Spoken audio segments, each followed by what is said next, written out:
We are back here with We Are the Change, hosted by yours truly, Valita Stoke, and we have a wonderful guest today. G'day, Valita.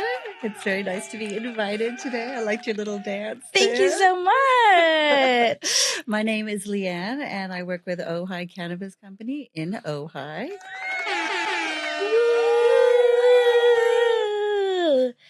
This is, I've been working on this episode for a while because I think this is a very important industry that young people really should tap into because it's starting to truly thrive. And we actually offer courses here on campus, and they can lead you to exactly where Leanne is right now. And she has perfect information to continue your journey if that's what you so choose. So I just wanted to touch on the education and training that you provide, but also just speak on it as a whole. Thank you very much, because I think that's a really important part about entering into the cannabis industry is not only the education between the brand and the consumer, because sometimes there's a breakdown of what the product does, how it's made. And I'm in the dispensary every day and I'm still seeing new products and still learning about new products. You're seeing things in there now that I never heard of, 20 years ago, whether they be different sorts of edibles, patches, tinctures, different ways to consume cannabis. It's not just all about your THC. It's more now about your medicinal. So that's always changing. So the education part is very, very important. So I'm very glad that you guys are providing that. I think that's so cool. As we're learning more and more about cannabis, we're realizing the need for more education to be able to provide classes, not only like we were talking about before from a business perspective of how to run a business, but whether it's if you're going into cultivation, whether you're going into retail, the law aspect of it, the accounting or bookkeeping, the general bud tending. So if you are interested in getting into the cannabis industry while you're at school, I would suggest taking part of in as many parts of that industry that you can, whether it's bud tending, doing a little bit of distribution, taking online courses as well as the courses you're taking here. And there's a lot of information out there now that we're becoming to realize that cannabis is not just for recreational or getting high. It's not the stigmatized stoner anymore. We're learning the benefits of that. So we're seeing that now in the educational space. Yes. And because it has such a negative stigma throughout the years, I really want people to focus on the medicinal value because at the end of the day, it is a plant that helps people. Correct. Break and just down. A plant. Yeah. It's just a plant. There's nothing going into it. There's nothing, it's completely just organic. Well, if you choose to be organic, it's at its simplest form, it is a plant. Correct. And I always say, what if a potato did this? Like how excited would you be about a potato if you could consume it, not only for fun, but for health benefits, if you could build with it, if you could wear it. The word canvas comes from cannabis. So you're using that, your sales, going through your navies, any sort of shipping situation. It detoxifies the earth. So when you're planting it, it can extract a lot of those, whether it be heavy metals in the soil, those will come out of it. And that is the importance of regulation and licensed dispensaries too, because they always provide certificates of analysis and third-party testing. So you're right. This is a wonderful, amazing plant. And when we start to realize it's a plant with incredible benefits, not only health-wise, work-wise, building-wise. I went to go visit a hemp house the other day, and you just think of all the fires that have happened in California. Here's this house with hemp walls, hemp insulation. Wow. It's almost fireproof. And I'm going to do like a little quotes or, my little buddy ears.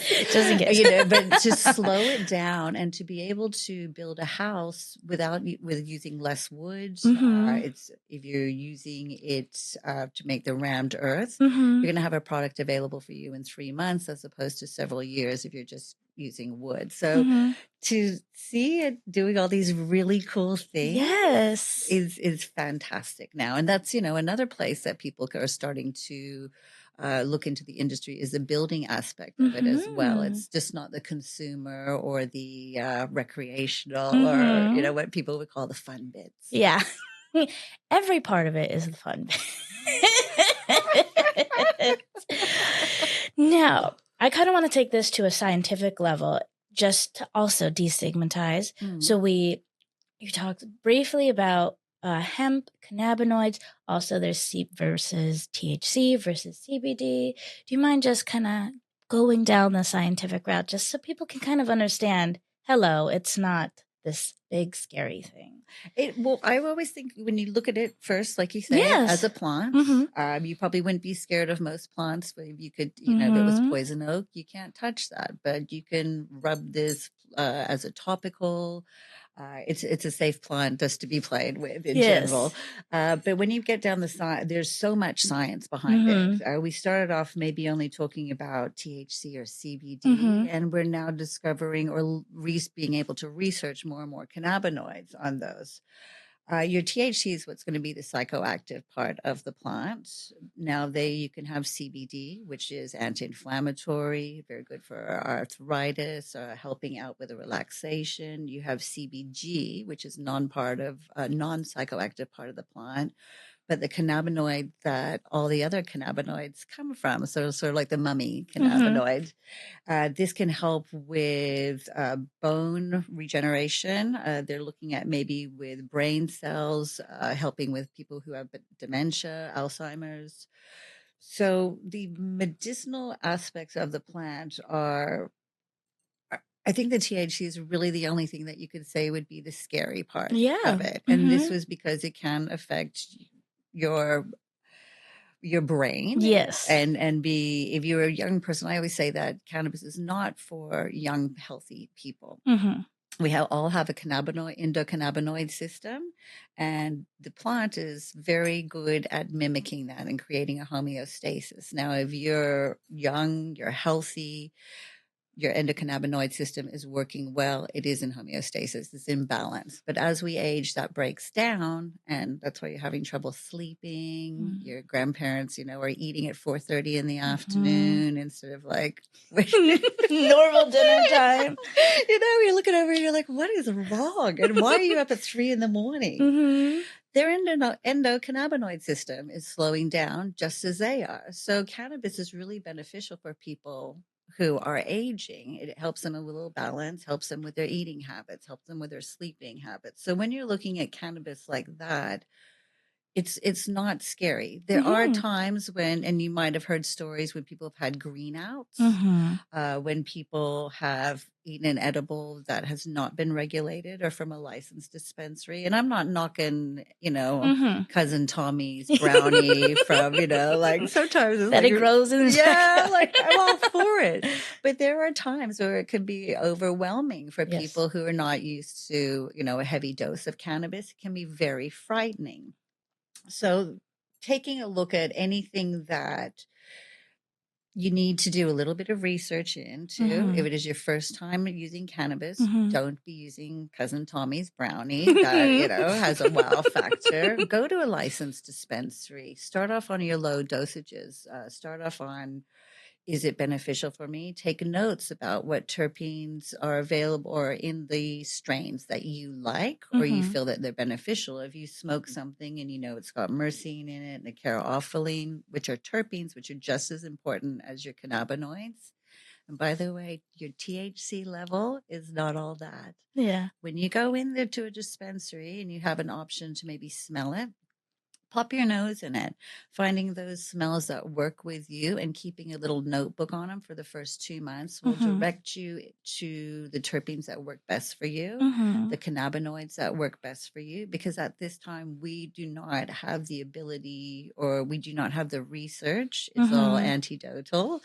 Now more and more doctors are realizing the benefits of cannabis. And so they're putting their foot down and saying, we want to study this. We want to learn about this. So that's also providing better information for us to be able to pass on to our customers.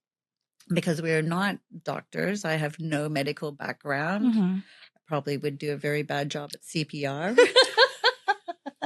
Not CPR certified if you get into the cannabis industry. Just a long time ago, I'm thinking, what is it? It's supposed to be like staying alive. I think it's a You're rhythm sitting there singing. Yeah. Hope this works.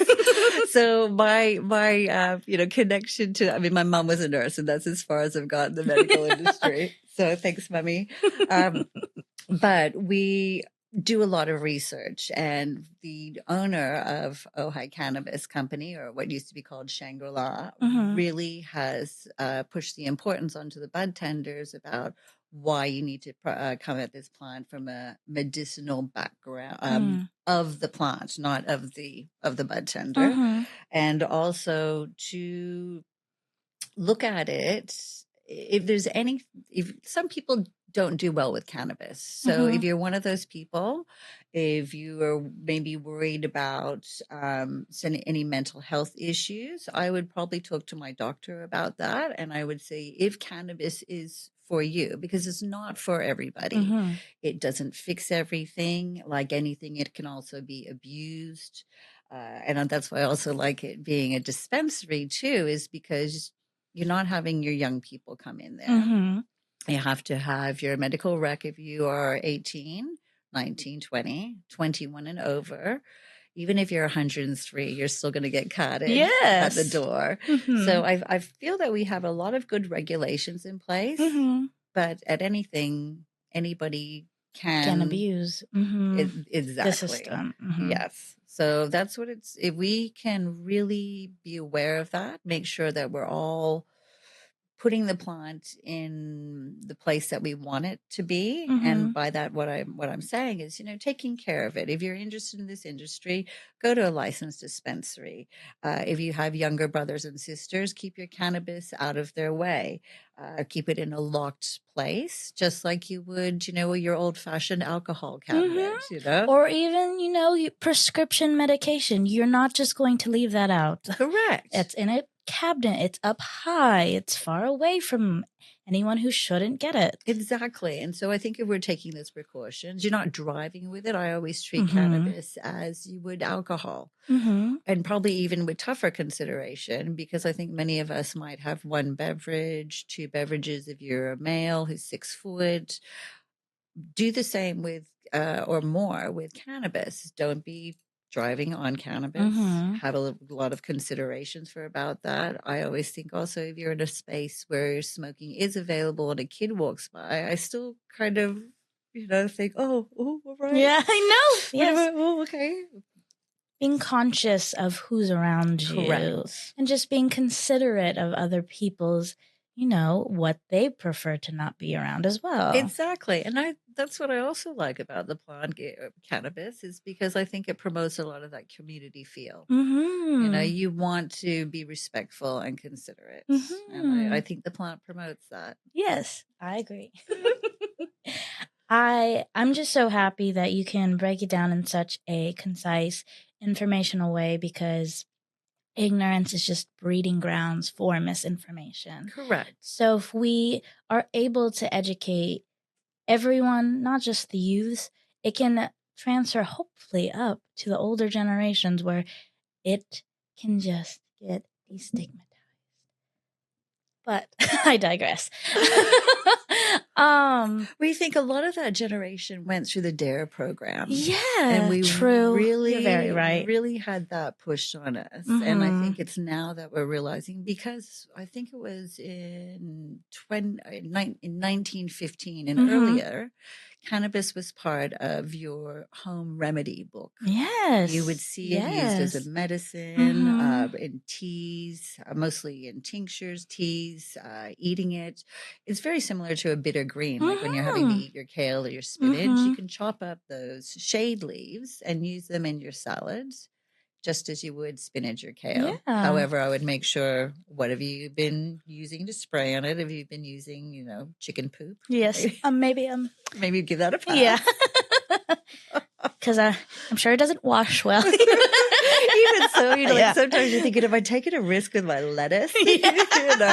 I think you got the salmonella recall from such and I such. You're know. like, okay. And we don't have that in cannabis because we are so regulated, or probably more regulated than baby food.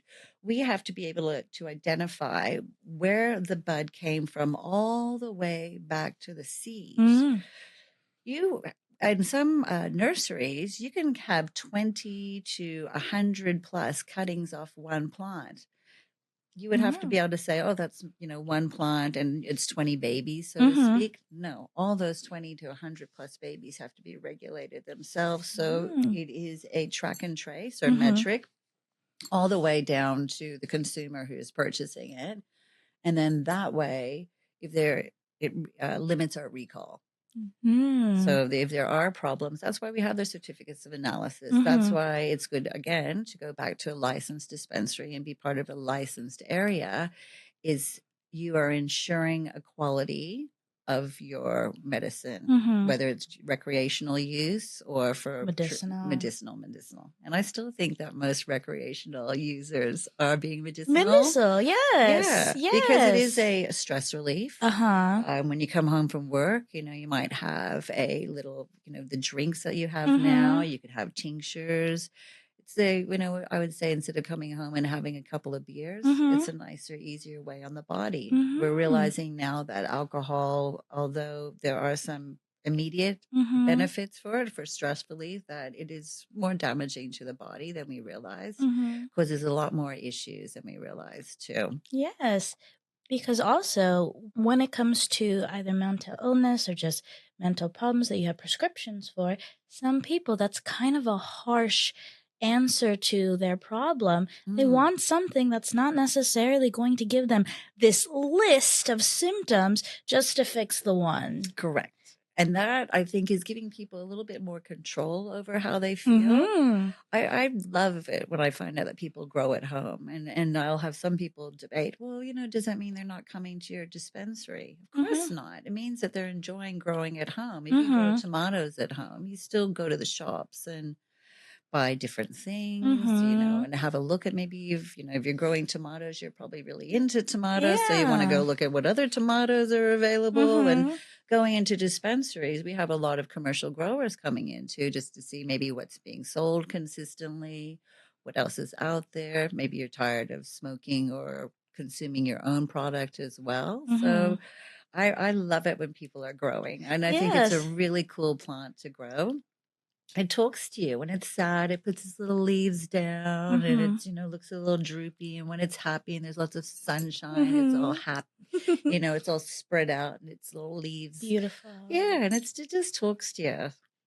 Most plants do. They do, huh? And again, it's just a plant. It is. It's just a plant. Yeah.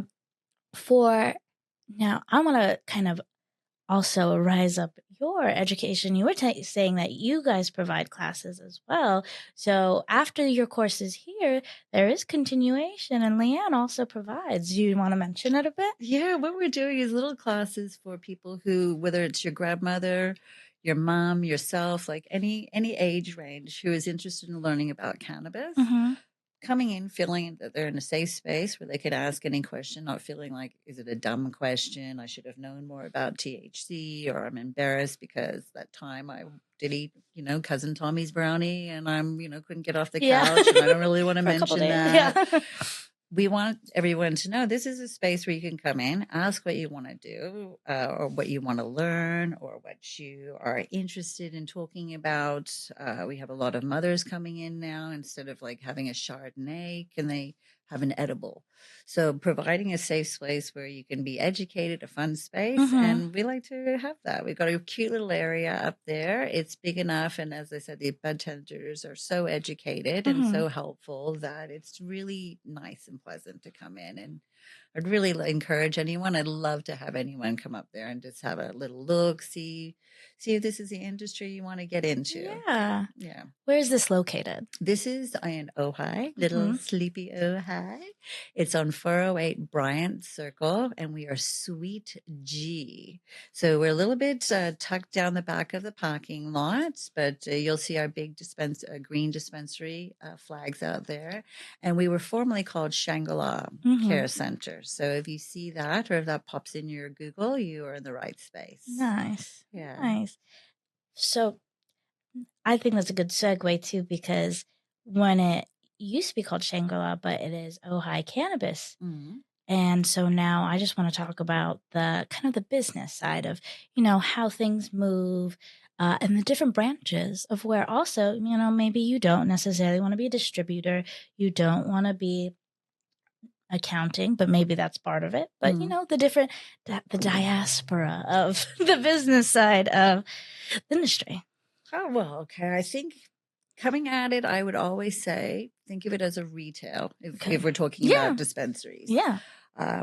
Coming in with that point of view that sometimes retail can be a little soul sucking, even if Yes. it's cannabis. Mm-hmm. You're dealing with a variety of different personalities. And also, by the time that people come to dispensaries, they've usually emptied their wallets through other health issues. Mm-hmm. They're not quite sure. They need a little extra kid gloves. I would Mm-hmm. say bud tending's got a little extra, psychology and Yeah. like hairdressing. You're like, tell me Mm-hmm. your problems, and it's okay. Yes. I have you. I'll take care Yeah, of you. I've Don't got you. worry. Don't worry. Come on in, and Mm-hmm. let me know what your end game is. So I would say, know that it's retail.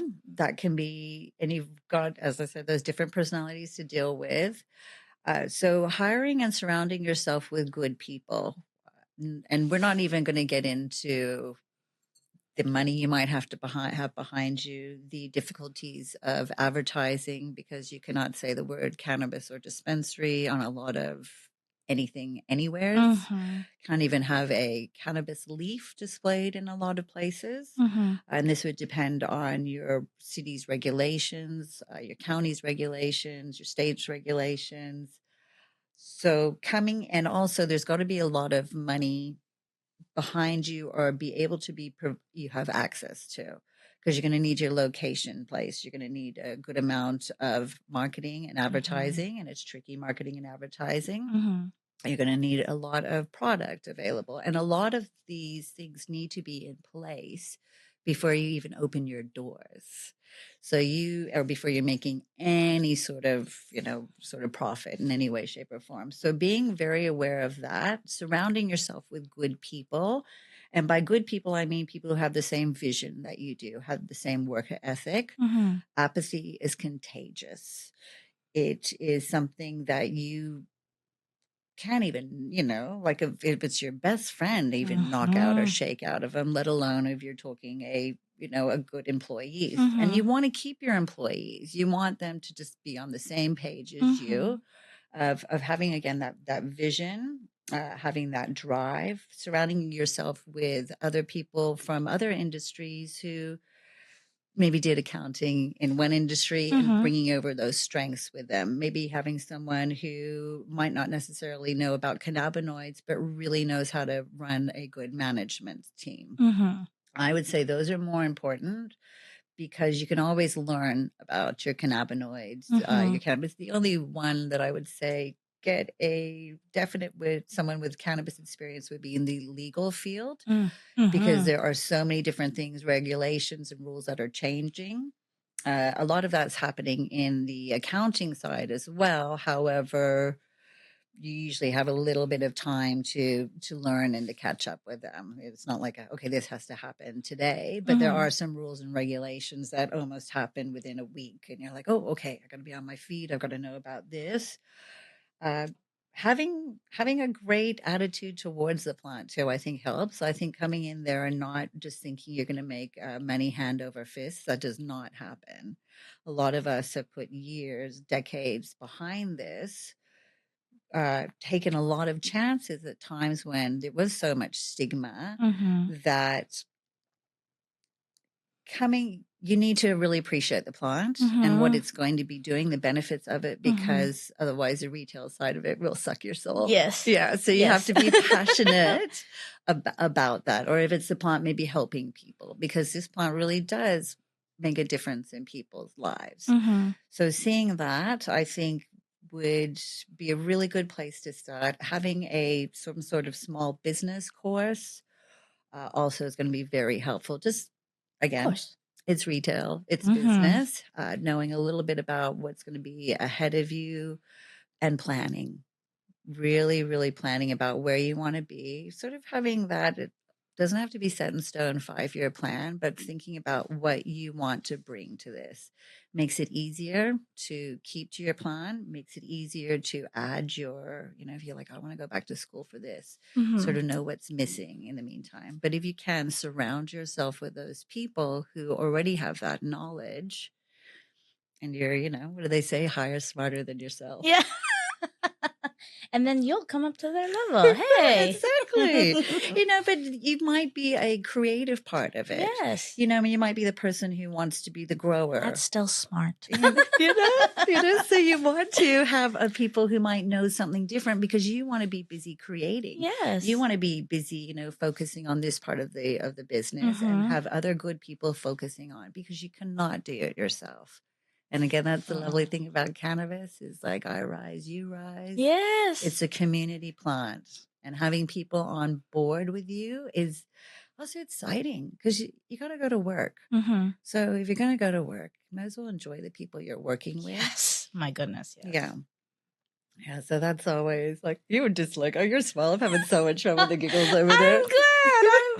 I try to make my guests feel comfortable. So I almost have my shoes off and go my ahead, knees girl. all tucked up. All right, now yeah, there you go. Yeah, there you go. Do whatever you need to do. It's much comfy. I was like, this is a cool couch. Yes, layout, if you like. So,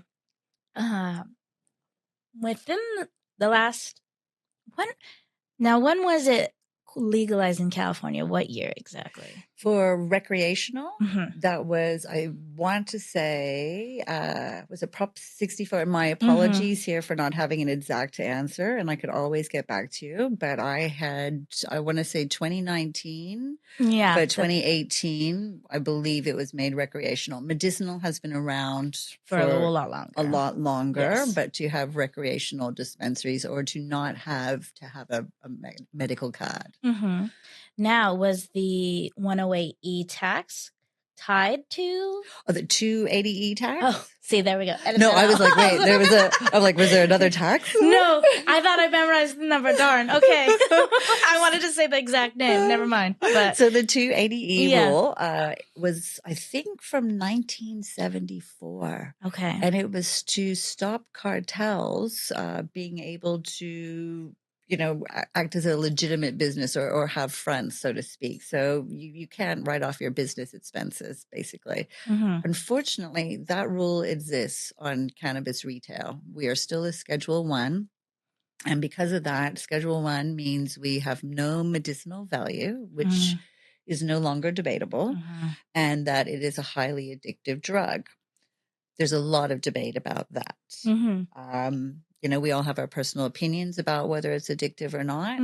Mine personally is that it's as addictive as sugar is. You're going to be pissed off for about a week, or, your coffee situation. There is going to be an up and down with it, but I think that is not remotely even like nicotine or alcohol or any of the other drugs that are definitely on Schedule 1 or on Schedule 2, or even most of them on Schedule 3. So this 280E rule, what it prevents us from doing is from acting like a normal business. We cannot write off any of our expenses because we might be laundering, of course, cash, which is not the case. Yes. If you could see the accounting that has to be done.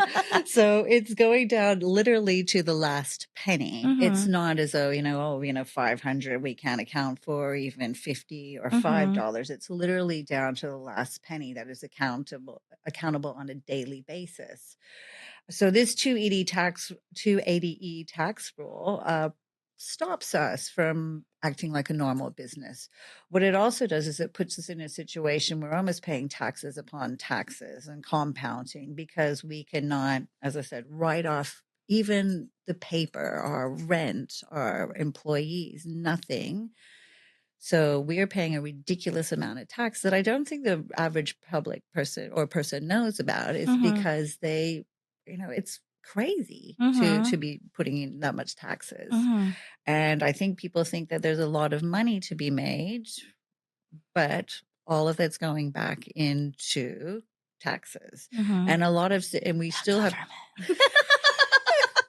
And look, I'm all for paying taxes, because I like my roads. I like regulation. I come from Australia. We drive on the opposite side of the road than you guys do. So knowing, okay, I have to stay on this side, and, it's a regulation. Yes. I like it. It gives me like, okay, this is what a little bit of how things life's going. You don't find me in a parking lot because I do not know what side of the road I'm on then. But yeah, not being able to act as a regular business puts us in a position where it puts us in a position where we cannot, as I said, I can't even express it anymore. We can't write off a damn thing. Yeah. There is just nothing. Susceptible to just too much. Too much. And we now have on July 1st a new tax coming in that would raise your taxes. Your cannabis prices are going to have to be raised because of this tax. It's going to be across the board I think we're going up to 19%. Wow. We're already at 15. So I'm asking 4%. people. Oh my God. Yeah. So a huge hit that's going to be passed on to all, the cannabis industry. What is it going to do? It's going to have more licensed places are going to be closing. It's going to push us back into the traditional market. Again, nothing against Cousin Tommy's brownie that he grew from himself. However, when you're talking commercial, traditional, if someone spent 8 months or, even 3 months or putting together however long they want their crop and something's not right with it, what's to stop them maybe using a pesticide that they think is okay? They're not doing it on purpose. They're not like out to kill their clientele. They bought it down at, the local landscaping place. But it's maybe not good for people if you're going to be inhaling the plant. Might be great if you're eating the plant. So we want regulated. We want licensed. Yes. That means that a third party is going to make sure that what you're smoking, what you're consuming in any way, shape, or form, what's helping your grandma sleep is a regulated product, and it comes from a safe space. Putting more and more taxes on us puts more and more pressure on us and less pressure on the traditional market. So I'm asking, if you like your cannabis and the prices are at, even maybe lower, we would love to be able to provide lower prices. Please go out and vote. Especially, I think it's July 1st. I'm so excited about this generation because you've had so much put on your plate, but you're doing things about it. And I think you have a great voice. And so please use it. Help us with the oldies, as we like to call them. Changing the stigma, changing the mind. Goodies. Well, they're being naughties if they won't rethink of cannabis. I know.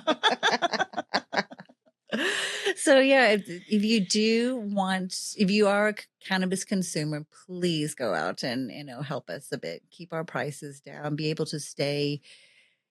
We do need to make a profit, yes, to stay open, but we want to be here to support the community. So we want to be able to, in any way, shape, or form, provide a good medicine, provide a good recreational use, and a safe space for everybody.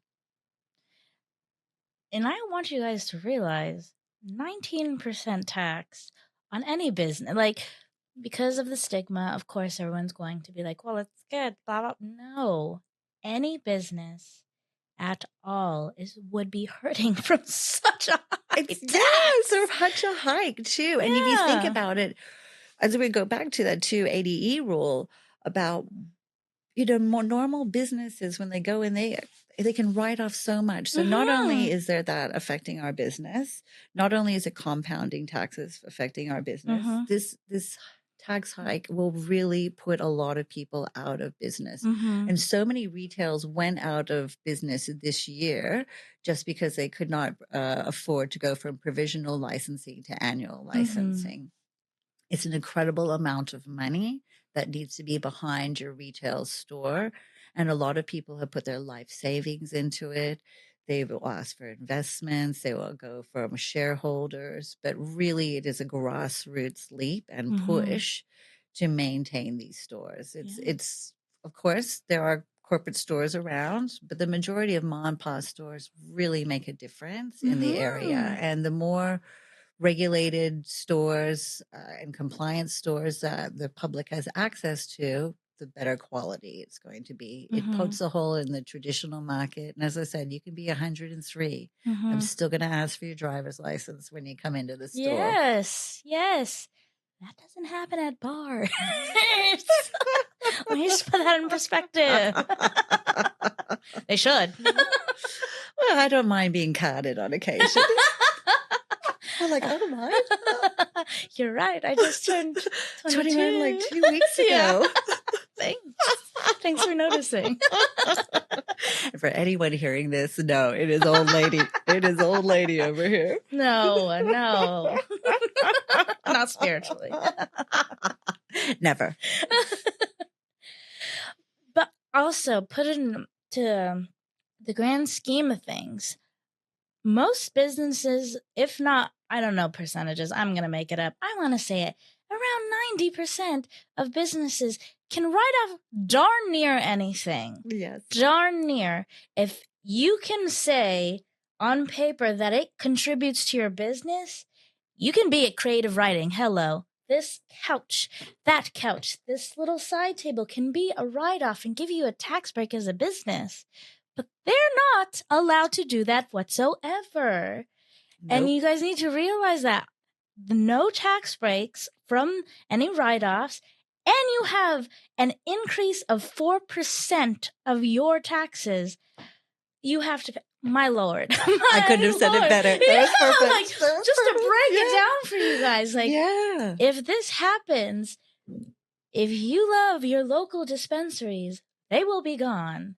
So please vote. Yes, please do. And be aware of it. When you're coming into this industry, I think so much is going to be changing. Mm-hmm. That's why I am so excited about the future. Mm-hmm. But be aware this is what's happening now. And when you are, if you are thinking about going into the cannabis industry, really do your research. Mm-hmm. Because when everything at the end of the day, the less educated you are, you're going to be caught in all of the business falls. Because this is a fun industry if you love it. But at the end of the day, it is still a business.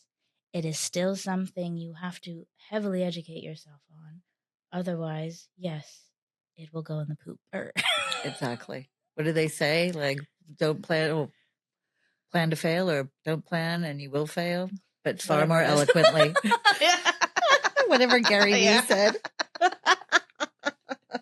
Couldn't have better said it better than myself. Oh no, we could have said it a lot better.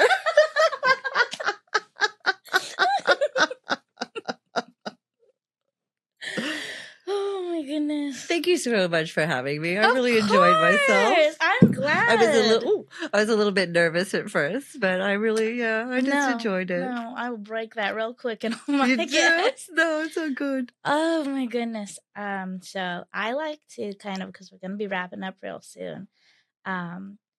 This is called We Are the Change, a podcast.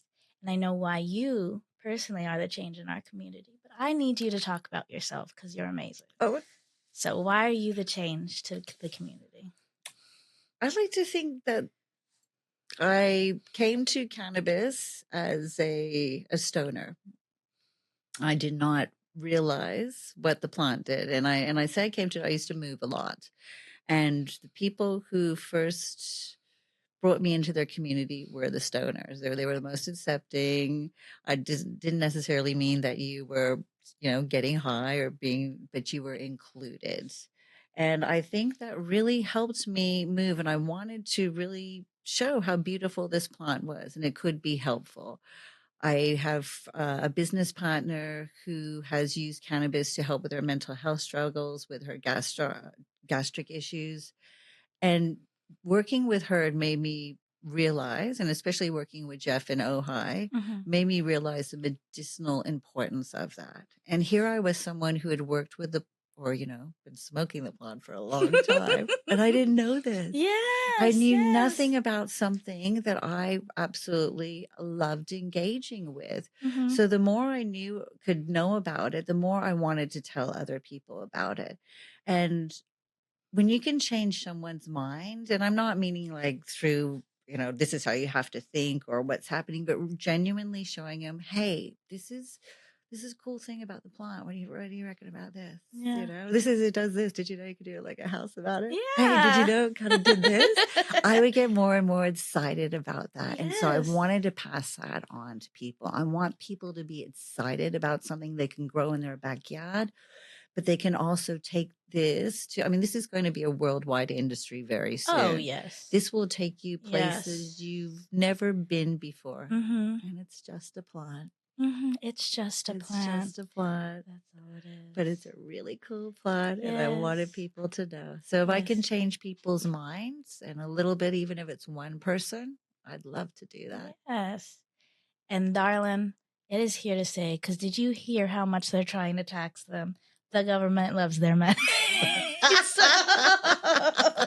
It is definitely going to continue, because once they realize, but we don't want that to happen for our local mom and pops. We're going to try to keep them interest rates down, because my goodness, the government wants it. So you may not, but I promise you the government is but planning on it. It makes you realize that there's a definite future for if you are studying this and really so interested that you're going to school for cannabis, keep on going.